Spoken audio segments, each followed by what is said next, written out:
नमस्ते दोस्तों। आज अपन राजस्थान की जलवायु के बारे में पढ़ेंगे कि राजस्थान की जलवायु को कितने भागों में बांटा। जो त्रिवार था, कोपेन, उन्होंने कितने भागों में इनको बांटा, किस तरह से जलवायु का वर्गीकरण किया। तो उनके बारे में अपन जलवायु के बारे में पूरी डिटेल से आज इनके इन नोट्सों का रिवीजन करेंगे। तो आप इस नोट्सों के माध्यम से एक बार इनको पूरा पढ़ लोगे तो आपको पूरा जलवायु टॉपिक एक बार में क्लियर हो जाएगा। तो आप वीडियो में एंड तक बने रहिए, ठीक है। और सब चैनल सब्सक्राइब नहीं किया तो चैनल को सब्सक्राइब कर दे और वीडियो को लाइक कर दें, ठीक है। तो करते हैं वीडियो स्टार्ट। तो राजस्थान की जलवायु पढ़ते हैं अपन आज। तो राजस्थान की जलवायु को जलवायु और मौसम के आधार पर दो भागों में डिवाइड करते हैं। तो इनका आधार क्या माना जाता है? तापमान, वर्षा और आर्द्रता को इनका आधार माना जाता है। जो जलवायु होती है वो दीर्घकालिक होती है। इसका 30 से 35 वर्षों का लंबी होती है ये। और जो मौसम होता है वो अल्पकालीन होता है, ठीक है। आगे देखते हैं। जलवायु को प्रभावित करने वाले कारक हैं। जलवायु को प्रभावित करने वाले कारक हैं, ठीक है। जलवायु को प्रभावित करने वाले कारक हैं, एक तो है अक्षांश स्थिति जो जलवायु को प्रभावित करती है, ठीक है। दूसरी है समुद्र तल से दूरी, और तीसरी है समुद्र तल से ऊंचाई, अरावली पर्वतमाला, तापमान, वनस्पति, मिट्टी और पवने, ठीक है। ये जलवायु को प्रभावित करते हैं। आगे देखते हैं। ये डायग्राम को भी समझ लीजिए एक बार। जो बीच में कौन सी रेखा होती है? भूमध्य रेखा होती है जो 0 डिग्री, और कर्क रेखा 23.5 डिग्री, और आर्कटिक रेखा 66.5 डिग्री, ठीक है। और मकर रेखा जो होती है वो साउथ में होती है, साउथ में 66.5 डिग्री, और आर्कटिक रेखा जो होती है वो साउथ में 66.5 डिग्री, जो आर्कटिक रेखा कहा जाता है। और जो भूमध्य रेखा और आर्कटिक रेखा के जो मध्य जो भाग हैं उसमें क्या उष्णकटिबंध पाया जाता है। और जो कर्क रेखा और आर्कटिक रेखा के मध्य शीतोष्ण कटिबंध पाया जाता है। और जो आर्कटिक रेखा के नॉर्थ में वो शीत कटिबंध पाया जाता है, ठीक है। और जो भूमध्य रेखा और मकर रेखा के मध्य यहाँ भी उष्ण कटिबंध पाया जाएगा, ठीक है। इसमें भी उष्ण कटिबंध पाया जाएगा। और आर्कटिक रेखा और मकर रेखा के मध्य शीतोष्ण कटिबंध पाया जाता है इसमें भी। और जो आर्कटिक रेखा के दक्षिण में यानी कि साउथ में शीतोष्ण शीत कटिबंध पाया जाता है। इसकी मैं डिटेल से आपको पूरी डिटेल नीचे समझा रहा हूँ। तो अगर यहाँ समझ में नहीं आया तो आपको नीचे ये समझ में पूरा ठीक से आ जाएगा। तो आप वीडियो को एंड तक देख रहिए।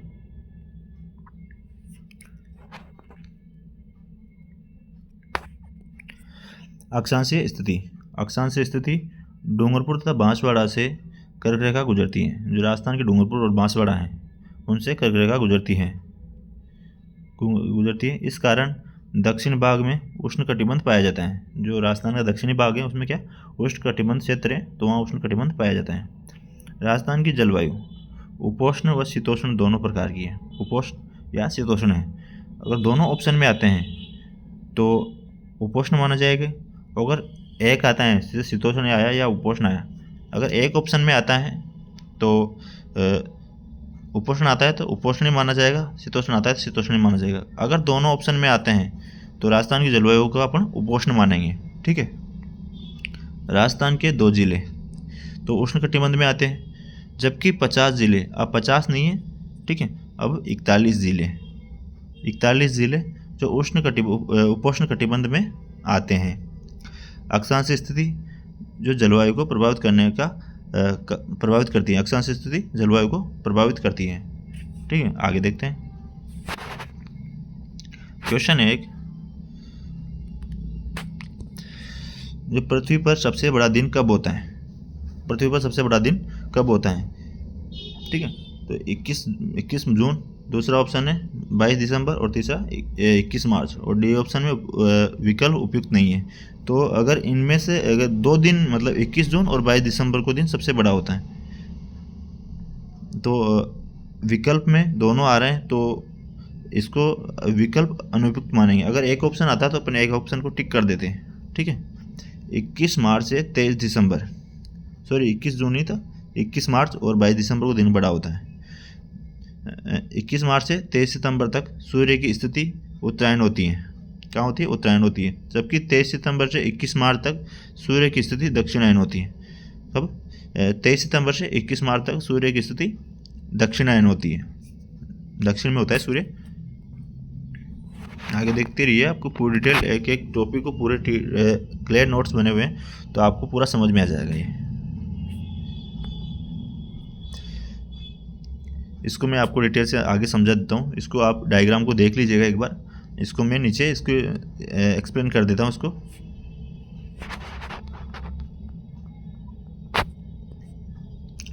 इक्कीस मार्च तथा 23 सितंबर को सूर्य की लंबवत किरणें भूमध्य रेखा पर गिरती है। 21 मार्च तथा 23 सितंबर को सूर्य किरणें क्या है, भूमध्य रेखा पर गिरती है। इस कारण पृथ्वी के दोनों भागों में दिन तथा रात की अवधि बराबर होती है। भूमध्य रेखा पर जो लंबवत गिरती है ना, तब तो दोनों जो हिस्से होते हैं उनकी दिन और रात दोनों बराबर होते हैं। भूमध्य रेखा पर जब सूर्य की किरणें गिरती है तिरछी, मतलब सीधी गिरती है, तो समय दिन और रात का समय बराबर होता है। और 21 जून को सूर्य की लंबवत किरणें कर्क रेखा पर होती हैं। इस कारण इस दिन यहाँ सबसे बड़ा दिन होता है। जब 21 जून को सबसे बड़ा दिन होता है, कितना 13.5 घंटे का दिन होता है जब किरणें कर्क रेखा पर लंबवत गिरती हैं, ठीक है। और छोटी रातें होती है, यानी कि 10.5 घंटे की रात होती है। लेकिन इसी दिन 21 जून को ही जब सूर्य क्या है मकर रेखा पर होता है, जब मकर रेखा पर सूर्य होता है तो सूर्य किरणें गिरती हैं, तो सबसे बड़ी रात होती है मकर रेखा इधर, तो 13.5 घंटा की रात होती है। और सबसे छोटा दिन होता है 10.5 घंटे का, ठीक है।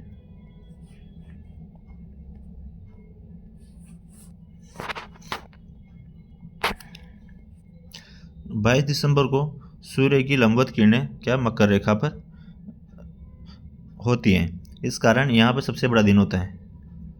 22 दिसंबर को सबसे बड़ा दिन होता है और छोटी रातें होती है 10.5 घंटे की, ठीक है। और इसी 22 दिसंबर को कर्क रेखा पर सबसे बड़ी रात होती है और सबसे छोटा दिन होता है, क्योंकि कर्क रेखा पर यहाँ पे सूर्य सीधा गिरता है। सूर्य का जो तिरछापन होता है, मतलब सीधा यहाँ पे कर्क रेखा पर गिरता है। भारत में सबसे बड़ा दिन कब होता है? 21 जून को सबसे बड़ा दिन होता है भारत का, 21 जून को।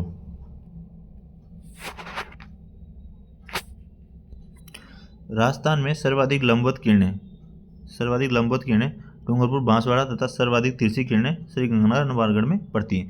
जो सर्वाधिक लंबवत किरणें तो कहाँ पड़ती है राजस्थान में? डूंगरपुर और बांसवाड़ा में गिरती हैं, ठीक है। और तिरछी किरणें जो ज़्यादा दूर होगा तो वहाँ से तिरछी पड़ेगी, और जो उसके नज़दीक होगा तो वहाँ पे सीधी किरणें पड़ेगी।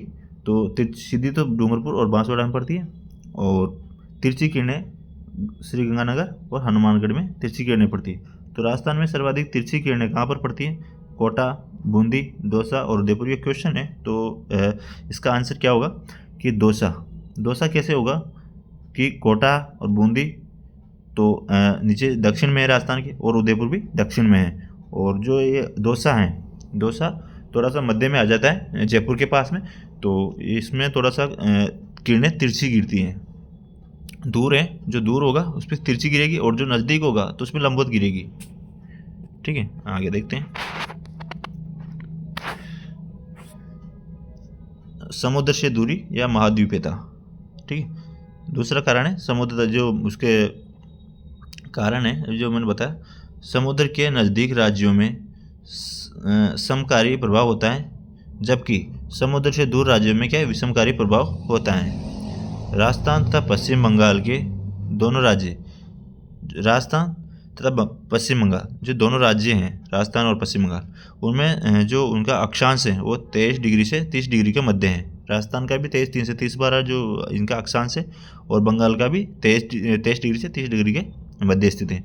फिर भी पश्चिम बंगाल की जलवायु आर्द्र तथा राजस्थान की जलवायु क्या है, शुष्क है। क्यों है इसका कारण, अब देखते हैं।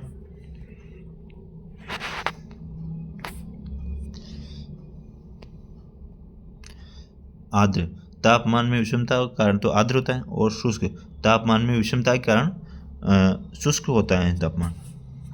समुद्र तल से ऊंचाई, जैसे जैसे धरातल से 165 मीटर ऊपर जाते हैं तो 1 डिग्री सेल्सियस तापमान कम हो जाता है। जैसे जैसे अपन 165 मीटर ऊपर जाते हैं, ऊंचाई पे जाते हैं, तो क्या 1 डिग्री सेल्सियस तापमान कम हो जाता है।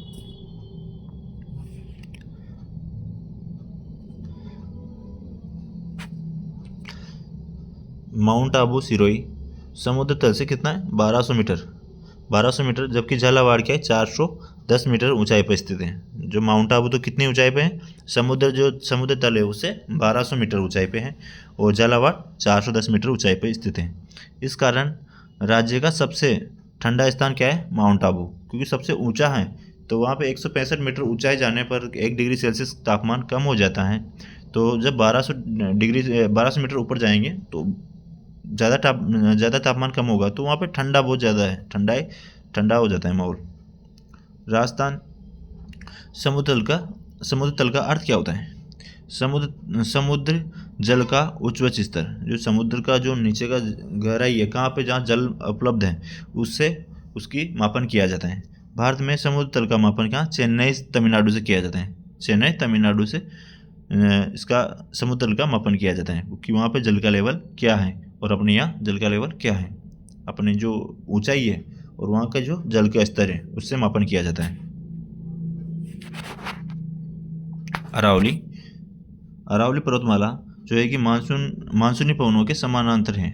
जो अरावली है जो मानसूनी पवनों के समानांतर है। इस कारण राज्य में वर्षा बहुत कम होती है। किसके कारण, अरावली के कारण।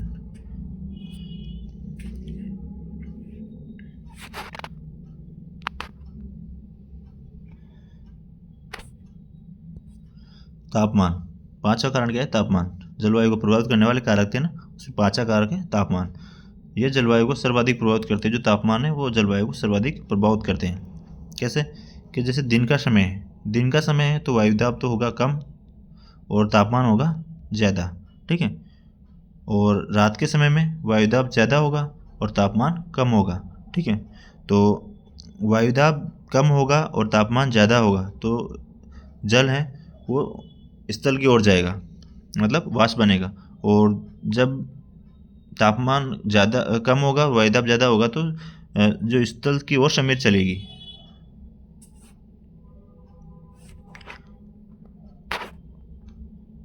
इसकी डिटेल्स में समझाता हूँ, वहाँ पे आपको समझ भी कम आया होगा, ठीक है।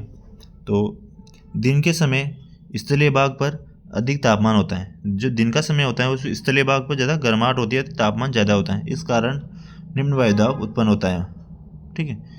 इसके समय जलीय भाग पर कम तापमान के कारण उच्च वायुदाब उत्पन्न होता है और पवन उच्च वायुदाब से निम्न वायुदाब की ओर चलती है। पवनें कैसे चलती है, उच्च वायुदाब से निम्न वायुदाब की ओर चलती है, ठीक है।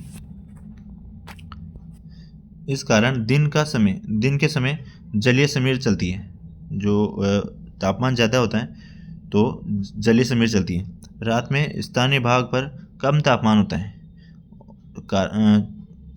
रात में स्थलीय भाग पर कम तापमान के कारण उच्च वायुदाब उत्पन्न होता है, जबकि जलीय भाग पर अधिक तापमान के कारण निम्न वायुदाब उत्पन्न होता है। इस कारण स्थलीय समीर चलती है। कैसी स्थलीय समीर चलती है रात के समय में। इनको ध्यान से आप समझते चलोगे तो आपको आराम से पूरा समझ में आ जाएगा। आपकी कोई भी डाउट हो तो कमेंट करके मुझे बता दीजिए। इस वीडियो में, अगले वीडियो में आपके इस प्रॉब्लम का सॉल्यूशन मैं कर दूंगा, या कमेंट के माध्यम से आपको इसका सॉल्यूशन बता दूंगा। और आपने अभी तक हमारा चैनल सब्सक्राइब नहीं किया तो चैनल को सब्सक्राइब कर ले और वीडियो को लाइक कर दे। और हमारे ये जो PDF मैं आपको पढ़ा रहा हूँ इसमें, तो ये PDF मैंने टेलीग्राम पे डाल रखी है पूरी, और जो भी ज्योग्राफी के टॉपिक है सारे टॉपिक्स डले हुए हैं इसमें। तो और भी नोट्स PDF डली हुई है, तो आप टेलीग्राम का लिंक आपको डिस्क्रिप्शन में मिल जाएगा, तो वहाँ जाके आप टेलीग्राम ज्वाइन कर सकते हो, ठीक है। आगे देखते हैं। वनस्पति की अधिकता के कारण जलवायु आर्द्र, जबकि वनस्पति की कमी के कारण क्या होता है, शुष्क। अगर वनस्पति ज़्यादा होंगे तो वहाँ पे आर्द्रता ज़्यादा होगी, और वनस्पति कम होंगे तो क्या, वहाँ पे शुष्क क्षेत्र पाया जाएगा। सातवां कारण है मिट्टी। पश्चिम राजस्थान में रेतीली व मरुस्थलीय या बलुई मिट्टी पाई जाती है। पश्चिम राजस्थान में कैसी मिट्टी पाई जाती है, रेतीली, मरुस्थलीय या बलुई मिट्टी पाई जाती है। यह मिट्टी दिन में तापमान ग्रहण करके अधिक गर्म हो जाती है। दिन में तो जो तापमान का अधिक ग्रहण करती है तो अधिक गर्म हो जाती है, और जबकि रात में जल्दी ठंडी हो जाती है। जो रेगिस्तान की जो मिट्टी होती है, रेतीली मिट्टी, वो जल्दी गर्म होती है और जल्दी ठंडी हो जाती है। आगे देखते हैं। मरुस्थलीय क्षेत्र में दिन अधिक गर्म होता है जबकि रातें अधिक ठंडी होती है, क्योंकि जल्दी ठंडी हो जाती है और गर्म भी फटाफट हो जाती है। जो रेत जो होती है, बलुई मिट्टी होती है, जो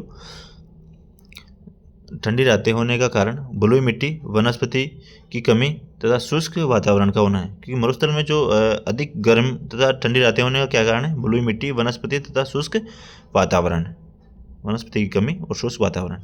ठीक है। पूर्वी तथा दक्षिण पूर्वी राजस्थान में जलोढ़ तथा मध्यम काली मिट्टी पाई जाती है। कौन सी? जलोढ़ व मध्यम काली मिट्टी पाई जाती है। यह मिट्टी जल्दी से गर्म तथा ठंडी नहीं होती, यानी जल्दी से गर्म भी नहीं होती। जो मध्यम काली मिट्टी और जलोढ़ मिट्टी जो होती है वो जल्दी से गर्म भी नहीं होती और जल्दी से ठंडी भी नहीं हो पाती है। इस कारण यहाँ की जलवायु क्या होती है? आर्द्र होती है। आगे देखते हैं। पवने अरब सागर तथा बंगाल की खाड़ी की पवन राजस्थान को जलवायु को प्रभावित करती है। जो अरब सागर की तथा बंगाल की खाड़ी की जो पवनें हैं राजस्थान की जलवायु को प्रभावित करती है। इसको मैं आगे डायग्राम से समझा दूंगा आपको। ऋतुओं के आधार पर जलवायु का वर्गीकरण। ऋतुओं के आधार पर जलवायु का वर्गीकरण कि कौन सी ऋतु में किस तरह का जलवायु पाई जाती है। ग्रीष्म ऋतु में मानसून ऋतु और शीतकालीन ऋतु, 3 प्रकार की ऋतुएं होती है, ग्रीष्मकालीन, मानसून ऋतु और शीतकालीन ऋतु। तो पहले अपन देखते हैं ग्रीष्मकालीन ऋतु। ठीक है। ये मध्य मार्च से मध्य जून के मध्य होती है। कब होती है ग्रीष्म ऋतु? मध्य मार्च से मध्य जून के मध्य। इस समय क्या? लू क्या होती है? गर्म हवाएं जो होती है उसको लू बोलते हैं। और बबूलिया जो निम्न वायुदाब के कारण जो चक्रवात उत्पन्न होता है उसको बबूलिया बोला जाता है। और दोगड़ा जो राजस्थान में मानसून पूर्व की वर्षा जो होती है उनको दोगड़ा कहते हैं। दूसरी ऋतु है मानसून ऋतु। मानसून ऋतु कब होती है? मध्य जून से मध्य सितंबर तक मानसून ऋतु होती है, या वर्षा ऋतु बोलते हैं इसको, मानसून ऋतु या वर्षा ऋतु। इसमें दक्षिण पश्चिम मानसून की पवन आती। इसमें दक्षिण पश्चिम मानसूनी पवनें आती हैं, जिसमें 2 शाखाएं होती है, अरब सागर की शाखा और बंगाल खाड़ी की शाखा। 2 पवनें आती हैं अरब सागर की शाखा से और बंगाल खाड़ी की शाखा से। राजस्थान में सर्वाधिक अरब सागर की शाखा बांसवाड़ा जिले में प्रवेश करती है। जो राजस्थान में सर्वप्रथम अरब सागर की शाखा कहाँ से प्रवेश करती है? बांसवाड़ा से, जिसकी दिशा क्या होती है? दक्षिण पश्चिम से उत्तर पूर्व होती है।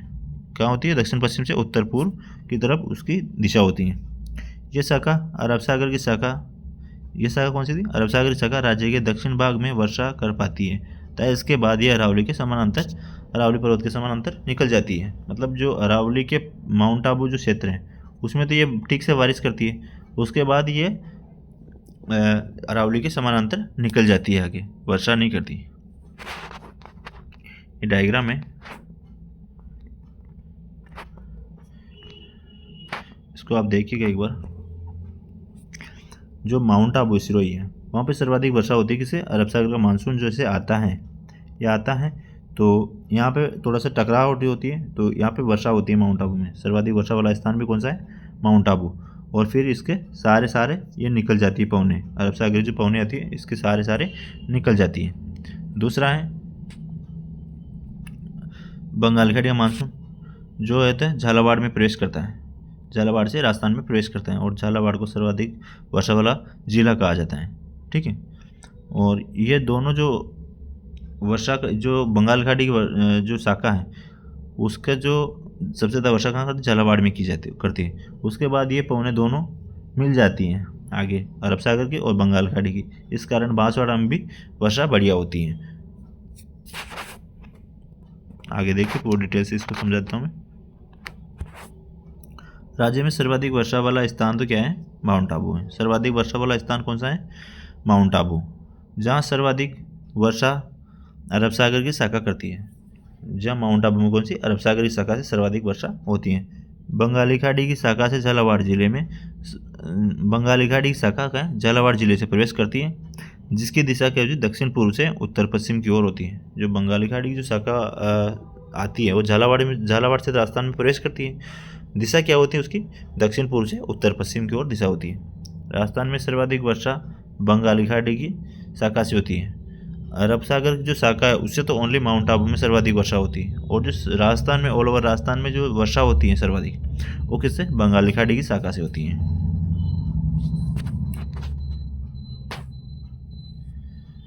अरब सागर की तब बंगाल की खाड़ी की शाखा दोनों आपस में बांसवाड़ा जिले में मिल जाती है। इस कारण मानसून की सर्वाधिक सक्रियता बांसवाड़ा जिले में होती है, यानी कि बांसवाड़ा में भी इससे वर्षा होती है बढ़िया। राजस्थान में उत्तर पश्चिम से दक्षिण पूर्व की ओर वर्षा की मात्रा बढ़ती है। राजस्थान में दक्षिण उत्तर पश्चिम से दक्षिण पूर्व की ओर जैसे जैसे नीचे जाते हैं ऐसे तो मात्रा बढ़ती है। दक्षिण जो इधर हाड़ौती क्षेत्र, इधर उदयपुर, डूंगरपुर, बांसवाड़ा, तो इनमें वर्षा की मात्रा बढ़ती है नीचे दक्षिण में बढ़ती है, जबकि दक्षिण पूर्व से उत्तर पश्चिम की ओर वर्षा की मात्रा घटती है। नीचे से इधर जाएंगे, मान लो ये पूर्व है, ये पश्चिम हो गया, ये उत्तर और ये दक्षिण। तो अगर इधर आएंगे तो वर्षा बढ़ेगी और इधर जाएंगे वापस तो वर्षा कम होती है। ठीक है,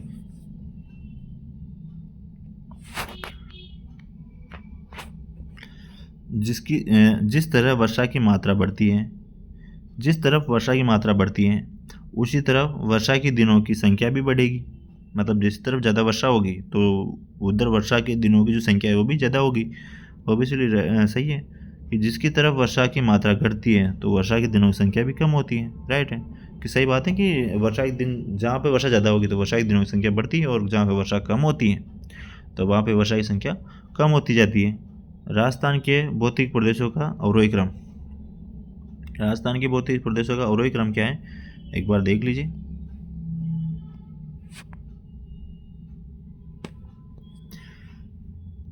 अवरोही क्रम वर्षा की मात्रा के आधार पर, यानी कि सबसे ज़्यादा वर्षा कहाँ होती है, हाड़ौती में, उससे कम पूर्वी मैदान में, और उससे कम अरावली में, और सबसे कम मरुस्थल में, सबसे ज़्यादा कम मरुस्थल में होती है, और सबसे ज़्यादा दक्षिण पूर्वी पठारी प्रदेश में, यानी कि हाड़ौती, इधर माउंट आबू, उदयपुर, इस साइड में सबसे ज़्यादा बरसात होती है, और जो पश्चिम में जैसलमेर वगैरह इनमें सबसे कम वर्षा होती है।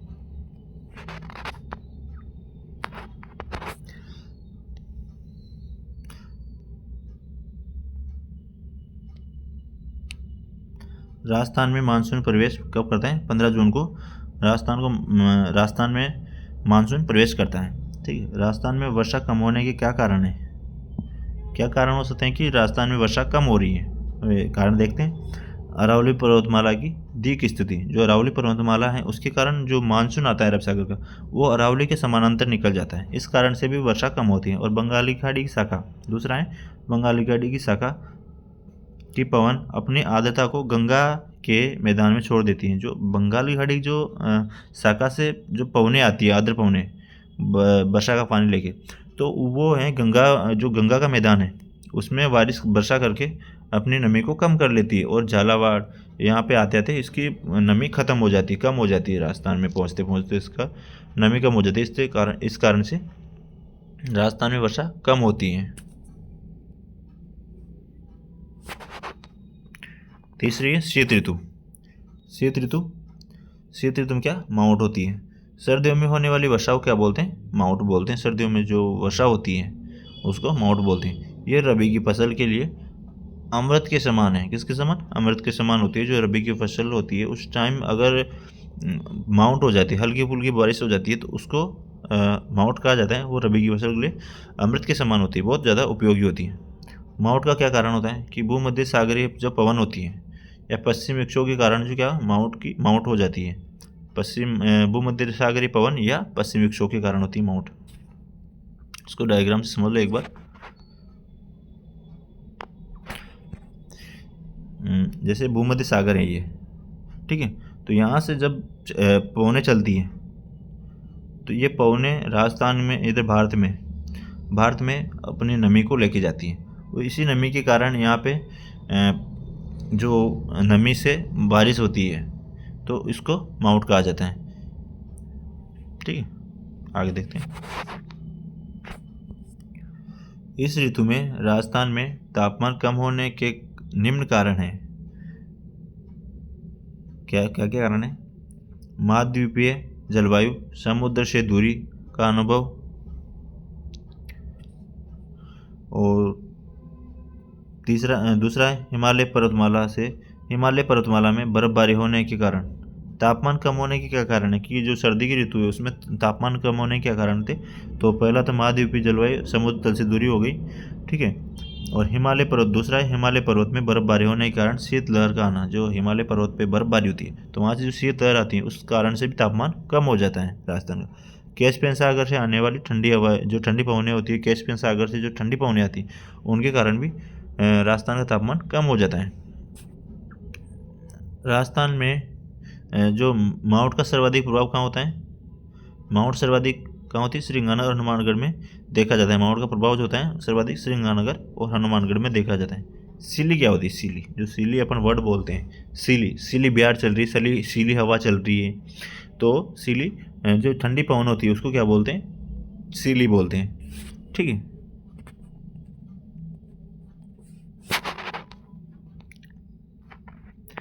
राजस्थानी जलवायु को 5 भागों में विभाजित किया जाता है। राजस्थानी जलवायु को 5 भागों में विभाजित किया जाता है। एक बार रुको।